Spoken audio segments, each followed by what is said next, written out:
నమస్తే. సారా దందాలో లిక్కర్ కేసులో అరెస్ట్ అయిన కల్వకుంట్ల కవితకి big shock. Delhi Rouse Avenue court కవితకు సంబంధించిన 2 బెయిల్ పిటిషన్లు, ఈడీ కేసులో ఆమె అరెస్ట్ అయింది, దానికి సంబంధించిన బెయిల్ పిటిషన్, సిబిఐ కూడా కవితను అరెస్ట్ చేసింది, దానికి సంబంధించిన 2 బెయిల్ పిటిషన్. ఈ 2 బెయిల్ పిటిషన్ల పైన తీర్పును ఇవాల్టికి అంటే 6వ తేదీకి జడ్జి రిజర్వ్ చేయడం జరిగింది. సో ఇవాళ ఉదయం 11 గంటలకు కోర్టు సమావేశం కాగానే, కోర్టు ప్రారంభం కాగానే కవితకు సంబంధించిన పిటిషన్ బెంచ్ మీదకి వచ్చింది.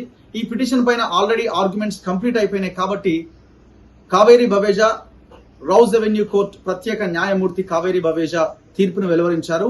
ED case and CBI case, ఈ 2 కేసుల్లో కవిత దాఖలు చేసుకున్న 2 బెయిల్ పిటిషన్లను కొట్టేస్తూ బెయిల్ ఇవ్వడం కుదరదంటూ జడ్జి తీర్పు చెప్పడం జరిగింది. సో మళ్ళీ ఇప్పుడు నెక్స్ట్ ప్రొసీజర్ ఏంటంటే, నెక్స్ట్ మళ్ళీ హైకోర్టుకైనా వెళ్ళాలి, లేకపోతే అదే కోర్టులో మళ్ళీ అప్పీల్ చేసుకోవాలి నెక్స్ట్ మళ్ళీ బెయిల్ పిటిషన్. సో ఇది ఇంకా మరింత సమయం పట్టే అవకాశం ఉంది కాబట్టి ఎలక్షన్స్ కి ముందు అయితే కవిత బయటకు వచ్చే అవకాశం లేదు. ఎలక్షన్స్ తర్వాత కూడా ఎప్పుడు వస్తుందని మనం చెప్పలేం. ఎందుకంటే ఇదే కేసులో అరెస్ట్ అయిన మనీష్ సిసోడే గానీ, సత్యేంద్ర జైన్ గానీ వీళ్ళంతా దాదాపు 1.5 సంవత్సరం కాలంగా జైల్లోనే ఉంటున్నారు. కాబట్టి కల్వకుంట్ల కవిత బయటికి రావడానికి అవకాశాలు ఈ మధ్య కాలంలో లేవనే చెప్పాలి. ఎలక్షన్స్ తర్వాత మరి పరిణామాలు మారితే, అప్పుడేమైనా ఆమె అప్రూవర్ గా మారితే వచ్చే అవకాశం ఉండొచ్చు, చెప్పలేం. సో ఇప్పటి వరకు అయితే ఇప్పుడున్న మనకు ఉన్న బ్రేకింగ్ న్యూస్ అయితే కల్వకుంట్ల కవిత మార్చి 15వ తేదీన ఆమెని ఈడీ అరెస్ట్ చేసింది. ఆ తర్వాత ఏప్రిల్ 11వ తేదీన ఆమె జైల్లో ఉండగానే సిబిఐ ఒకసారి విచారణ జరిపిన తర్వాత ఆమెని అరెస్ట్ చేసింది. సో ఈ 2 కేసుల్లో ఆమె అరెస్ట్ అయి ఉన్నది. సో ఒకవేళ ఒక కేసులో బెయిల్ వచ్చినా ఇంకో కేసులో ఆమె జైల్లోనే ఉండాల్సిన సిచ్యువేషన్ ఉండేది. కానీ జడ్జి 2 కేసులకు సంబంధించి ఆమెకు బెయిల్ ఇవ్వడానికి కుదరదని ఎవరైతే ఈడీ న్యాయవాదులు కావచ్చు, సిబిఐ న్యాయవాదులు కావచ్చు, వాళ్ళు చేసిన ఆర్గ్యుమెంట్స్ తో ఏకీభవించి జడ్జి బెయిల్ ఇవ్వలేదు. సో వాళ్ళు ప్రధానంగా ఆరోపించింది ఏంటంటే ఈమె సాక్షులను ప్రభావితం చేసే అవకాశం ఉంది. ఈమె political leader and that KCR కూతురు, అంటే మాజీ ముఖ్యమంత్రి కూతురు. గతంలోనే ఈమె సాక్షులను బెదిరించిన పరిస్థితి ఉన్నది. అప్రూవర్లు గా మారిన వాళ్ళని ఈమె బెదిరించింది అని వీళ్ళు ఆర్గ్యుమెంట్స్ చేశారు. ఇంకో వైపున కవిత తరపు న్యాయవాదులు ఈమెకి గర్భాశయానికి దానికి సంబంధించిన కొన్ని ప్రాబ్లమ్స్ ఉన్నాయి. దాంతో పాటు ఫస్ట్ ఏమో వాళ్ళ అబ్బాయి ఎగ్జామ్స్ ఉన్నాయి కాబట్టి మానవతా దృక్పథంతో ఆలోచించి బెయిల్ ఇవ్వాలని కోరారు. సో అదైపోయింది. దాని తర్వాత హెల్త్ ఇష్యూస్ ఉన్నాయన్నారు, అదైపోయింది. లో షుగర్, లో బీపీఓ, సంథింగ్ ఏవో హెల్త్ ఇష్యూస్ చాలా చెప్పారు. సో అవి కూడా వాటిని కూడా కోర్టు ఏకీభవించలేదు. సో కోర్టు ఏకీభవించింది ఏంటంటే ఈమె బయటకు వెళ్తే సాక్షులను ప్రభావితం చేస్తుంది, ఈమె బయటకు వెళ్తే బెదిరిస్తుంది అని ఏవైతే ఈడీ సిబిఐ న్యాయవాదులు చెప్పిన దానికి ఆర్గ్యుమెంట్స్ తో ఏకీభవిస్తూ బెయిల్ పిటిషన్ ని తిరస్కరించారు. సో మరి నెక్స్ట్ ఏం చేస్తారు, ఏంటి ప్రొసీజర్ అన్నది చూడాలి.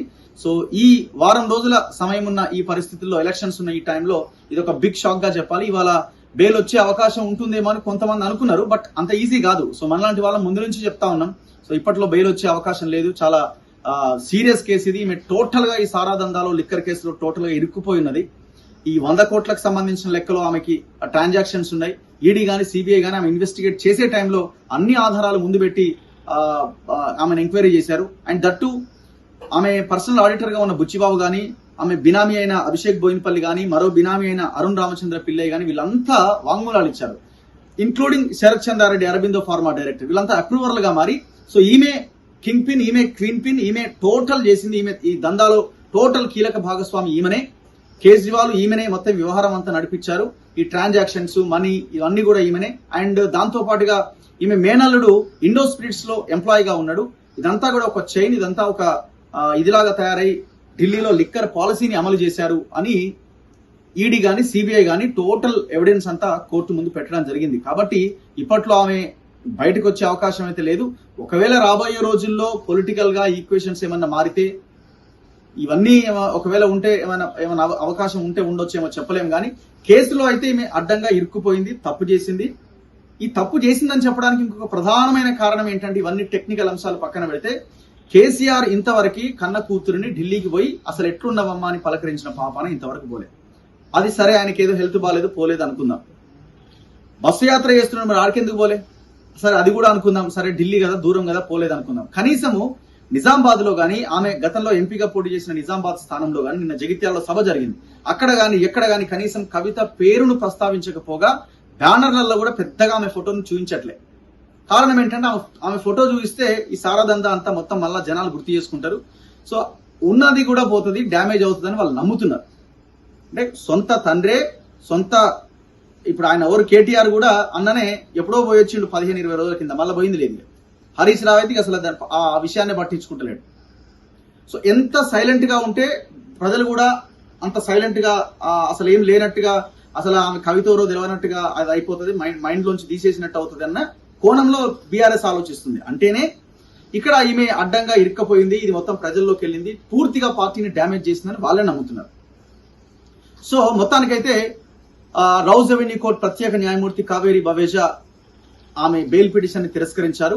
సో మళ్ళీ బెయిల్ పిటిషన్ తిరస్కరించారంటే మళ్ళీ పై కోర్టుకు వెళ్తారా, లేదు మళ్ళీ పిటిషన్ ఇక్కడే వేసుకుంటారా అన్నది వాళ్ళ అడ్వకేట్స్ ఏం చేస్తారన్నది చూడాలి. మొత్తానికైతే ఈ కేసులో మళ్ళీ కల్వకుంట్ల కవితకి బెయిల్ తిరస్కరణకు గురైంది. ఆమె మరికొన్ని రోజులు జైల్లో ఉండక తప్పని పరిస్థితి ఏర్పడ్డది. చూస్తూనే ఉండండి మన తొలి వెలుగు.